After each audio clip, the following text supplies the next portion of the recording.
আজ 19শে জুন 2024। আজকে Ichapur Northland high স্কুলে হতে চলেছে এক বিস্ময়কর ঘটনা। উত্তর ব্যারাকপুর পৌরসভার পৌরপিতা মাননীয় মলয় ঘোষ মহাশয় আজ উদ্বোধন করতে চলেছেন ইছাপুর নর্থল্যান্ড হাই স্কুলের স্পোকেন ইংলিশ ক্লাসরুম এবং স্টুডেন্ট ক্যান্টিন।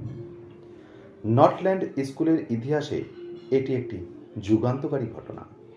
স্কুলের ভারপ্রাপ্ত শিক্ষক শ্রী সিদ্ধার্থ কর মহাশয়ের উদ্যোগে বর্তমানে ইংলিশ মিডিয়াম স্কুলের সঙ্গে এবং বেসরকারি স্কুলের সঙ্গে পাল্লা দিয়ে প্রতিযোগিতায় বর্তমান সরকারি বাংলা মিডিয়ামের স্কুলের ছাত্ররা যাতে কোনো অংশে পিছিয়ে পড়তে না পারে তার জন্যই তার এই অভিনব উদ্যোগ।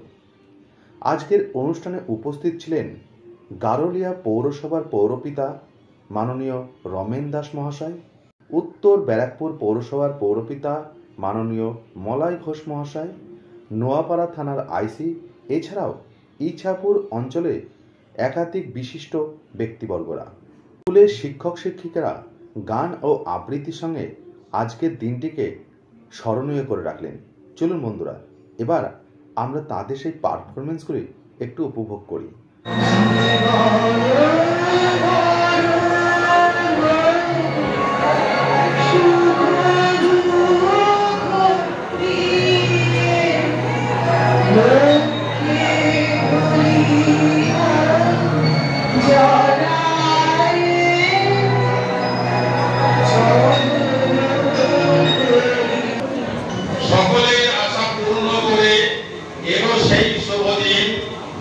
চালু হয়ে গেল নর্থল্যান্ডে স্বপ্নের ক্যান্টিন। ছাত্র শিক্ষক সবাই খুশি আনন্দের খবরে। কি কি আইটেম থাকবে এখানে প্রশ্ন মনের ঘরে। গরম গরম ঘুগনির সাথে তুলতুলে পাউরুটি। বুঝলে পরে আলো ও গন্ধা তোমার গন্ধ সুধা ঢালো। চাঁদের হাসি বাঁধ ভেঙেছে।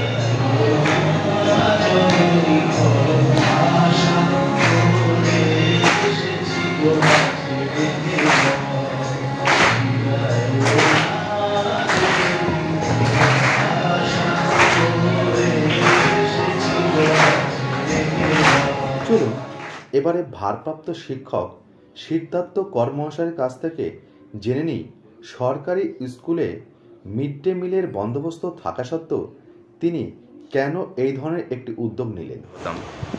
অ্যাকচুয়ালি ক্যান্টিনের এই ভাবনাটা শুরু হয়েছিল আমার পক্ষ থেকে গত 1.5 বছর আগে থেকে।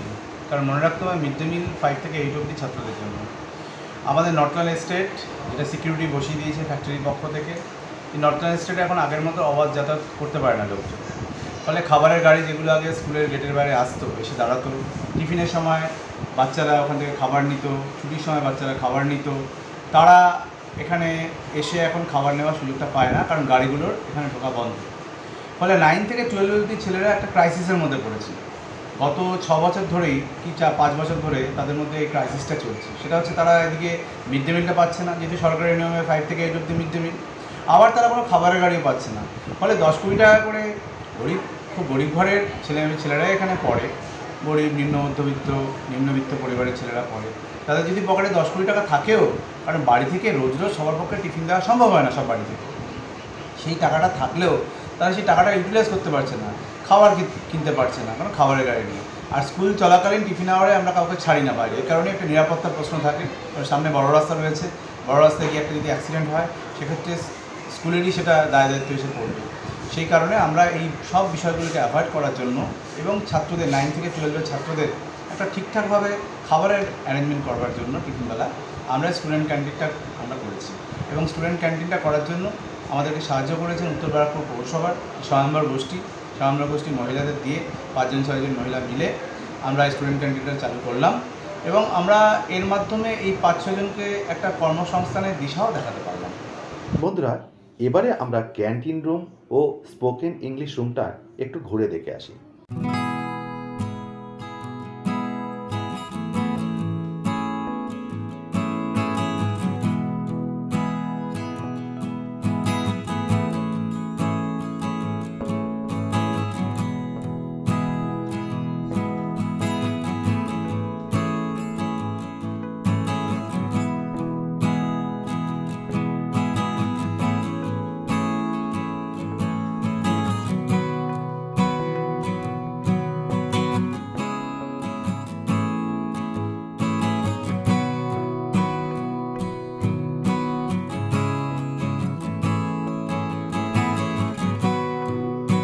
বন্ধুরা, ভিডিওটিকে আর বেশি দীর্ঘায়িত করছি না। ভিডিওটি আপনাদের কেমন লাগলো তা আমাকে অবশ্যই কমেন্ট বক্সে লিখে জানাবেন। ভিডিওটি যদি ভালো লেগে থাকে তাহলে অবশ্যই ভিডিওতে একটি লাইক দেবেন এবং প্রচুর পরিমাণে ভিডিওটিকে শেয়ার করবেন। আর আমার চ্যানেলে যদি আপনারা নতুন হয়ে থাকেন তাহলে চ্যানেলটিকে সাবস্ক্রাইব করে আমার পাশে থাকবেন। ভিডিওটি সম্পূর্ণ দেখার জন্য আপনাদের সকলকে অসংখ্য ধন্যবাদ।